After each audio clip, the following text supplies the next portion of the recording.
My name is David Allen, and I'm the founder and the CEO of David Allen Clothing, and also the creator of The Proper Knot. I wish that I could sit here and tell you that I've been in fashion my entire life, but that's definitely not the case. I had this great, high-paying medical job, a beautiful home, a nice car. I really kind of had it made, until I came up with the idea to create The Proper Knot. Let me get this straight. You're making a knot for a tie? I know, Dad, but the purpose is it's going to change the color of the knot. It's supposed to be a different. Neckties haven't been changed in forever, and that's what the purpose is. You don't want to be a four-putt when you're 60 years old, that's for sure. Yeah, I understand, and I know what's at stake, but it's one of those things that I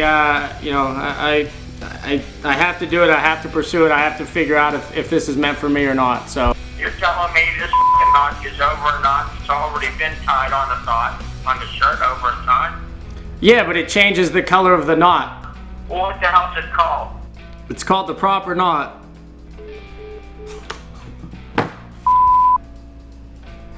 It was honestly a simple idea. I wanted to create a way to take my favorite 5 neckties and turn them into my favorite 50 neckties. So I patented and created an interchangeable necktie knot. I believed in this idea enough that I walked away from the security of a full-time job to start a company in my living room. It took design after design to get it to the point where I was happy with the product. On top of that, I couldn't even find anybody to make the product fast enough or even at a price point that was worth selling to customers to make a profit. So I went out and bought a sewing machine. I literally spent months on YouTube trying to figure out how to use the thing. And today is the day to pull that sewing machine out of the box because we're going to learn how to sew. That's right, Sewing 101.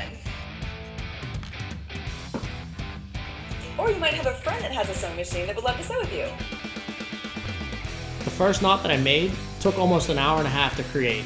Eventually, I was able to get the product down to about 15 minutes, and I knew at that point that was the beginning of David Allen Clothing. We'd get orders at midnight, and then I would literally stay up till 3 o'clock or 4 o'clock in the morning to try to get the product out the next day. But I also knew at some point this wasn't going to allow me to scale the business to the point that I wanted, so I went out and found a manufacturer that could actually produce the product by the thousands. After we figured out manufacturing, we knew that our next step was custom clothing. The vision behind the custom clothing was to take the styles of the 1940s and 1950s and create something today that we call a modern day gentleman. The first custom suit was absolutely terrible. I had to teach myself how to measure, and I also had to figure out what fabric and patterns looked better together. When the first suit arrived, I realized that I was in trouble when it looked like it was painted on me. I made some adjustments, and it didn't take long before I actually got it right. Now the pressure was on because I had no idea how this was about to take off.